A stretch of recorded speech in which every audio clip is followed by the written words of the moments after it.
Southern Illinois, I can't tell you how happy I am to be here today, and we're already one step ahead of the game because on my show yesterday, the Dr. Gina show, I know lots of you call from Southern Illinois into my show. It's Monday through Friday, 4 to 6. It's only 3 weeks old, so I appreciate those of you listening. We're on 6:30 a.m. and we cover Missouri and Illinois and parts of Kansas and other states too, but sat down for my show yesterday and the entire studio went completely kaput. It died. The studio went dead. We had nothing. We had no mics. We had no speed, nothing. And so that's what happened yesterday. So then today, I had the honor of filling in for Phyllis Schlafly on her national program. Isn't she great? Yes.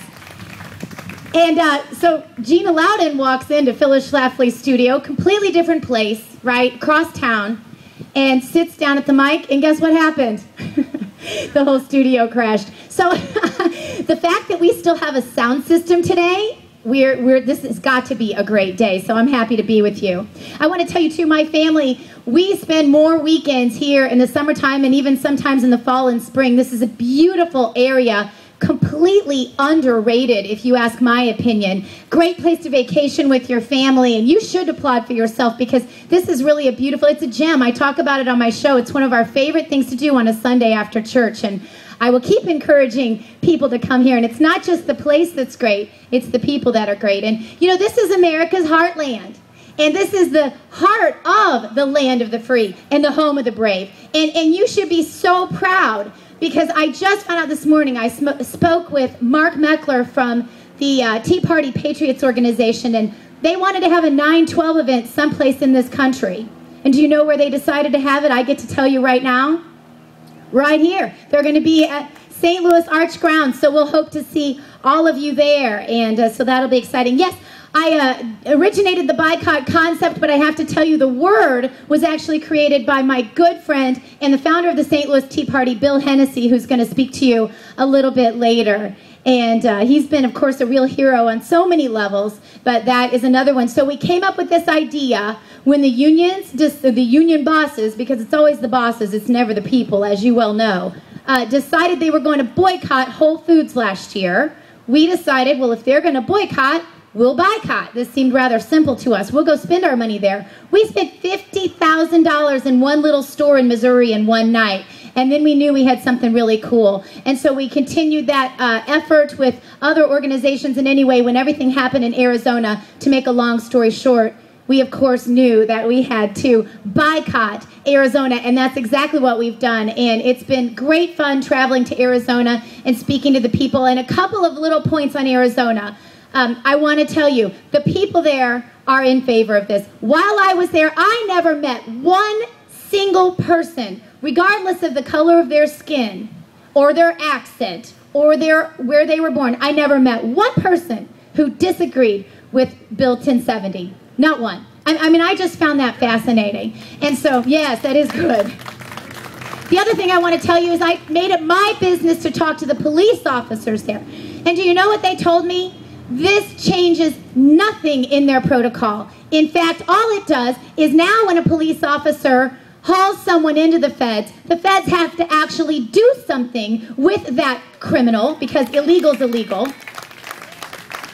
And instead of turning the criminal loose to then go after the family and friends of the police officer. So they're pretty excited about this bill. And anyone who's not is grandstanding. The last thing I want to tell you about Arizona is I spent my time also talking to people from Mexico, including some illegal workers. And do you know what they told me? We don't want to be crossing into the border with a bunch of terrorists. We do it because we have to. We'd rather have a secure, good guest worker program. And I even talked to a Mexican film crew and I said, you know, all the people I've talked to from Mexico here are even in favor of this bill. So would you please tell me why everything we see in the American media says that there is some major opposition to this and that the entire country of Mexico is all on board, against what Arizona has done? And he said, yeah, it's political season and our politicians are grandstanding. Don't you have politicians that grandstand? We do, as you know. So those are the little tidbits that you're not hearing in the media anywhere that I wanted to make sure that you were aware of today. And I want to tell you something. If you're here today in this audience, I am not worried about you working on elections or going to vote, because if you're going to sit in 100-degree heat right now, I have a feeling you're going to be out there working your little tails off. As long as the liberals continue to attack us, we will win. As long as the liberals continue to attack us, we will win. It's when we begin to attack one another that it becomes a problem. And our race, our primary race coming up here, I know some are very contentious in Missouri where I'm from, is 2 weeks away. And, you know, I'm thinking that we have a challenge before us. We really do. And I want to ask you something that came up actually back there while I was waiting. How many of you were really excited to go vote for John McCain? Right. And how many of you wish you could do that day over and take your friends and family to go vote for John McCain? He was, okay, well, I got two of you. He wasn't the best candidate. We weren't super excited about him because we're purists, and we get that. But oh my gracious, I still wouldn't prefer John McCain over the whole field of other candidates. But would he not be just light years better than Barack Obama? And I think if you look at, I think if you look at that, you realize the danger we're facing, and perhaps you can understand the challenge that I'm about to give you. And it's twofold. One is no circular fire. As you are building your tea parties, and I've spoken to other tea parties about this, family fights stay in the family. They aren't public. And you don't turn your fire on one another. Let me tell you something. Do you want to know who's going to win in November?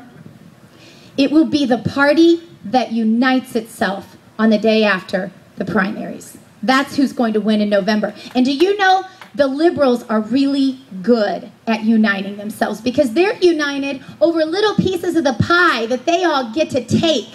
We only have our values and our ideals, so we splinter. And I understand that. And my family, I want to tell you, has been burned by that. In my introduction, they mentioned my husband, Senator Loudon. Let me tell you a couple of things about my husband. One is that he passed Bill of Rights Day in Missouri before anybody even knew why that was important. You know why that's important. But the general rank and file voter could care less about the Bill of Rights. And we've got to change that. And we know that. But anyway, he passed that in Missouri so that the legislators would have to read the Bill of Rights. I know, very punitive. But anyway, and then the other thing he did was he passed a pro-life bill, the only one of its kind, landmark legislation that shut down an abortion clinic in our state. That's unheard of. So when it came time, thank you for that, when it came time to pick a candidate to run for state auditor in Missouri, they thought, you know what, John Loudon would be a pretty good guy. So he ran. But I want to tell you what happened.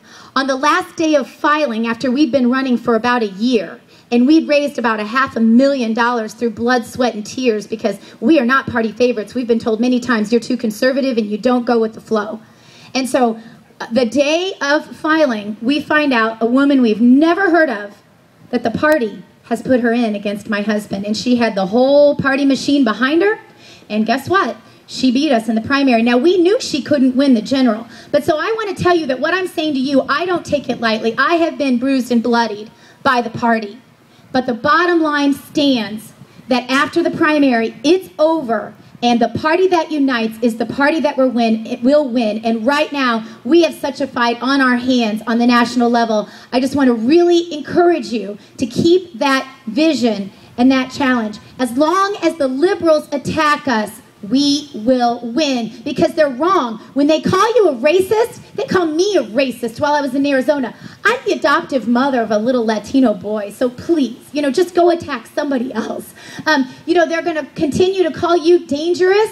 You're the dangerous one. They've strapped us with $13 trillion in debt, hung it around the necks of my babies, and we're the dangerous people? I don't think so. Keep your vision, keep your cool. You are the heartland of this amazing country, and you are winning. I'm looking forward to seeing you at the 9/12 event. I'm looking forward to getting you calling in and listening on the Dr. Gina show. If you don't know how to find it, I think my husband might have some cards for you there. God bless you. God bless America. Remember that we are the land of the, I want you to say it, and we are the home of the, don't ever forget it. Thanks so much. Great job. Thank you.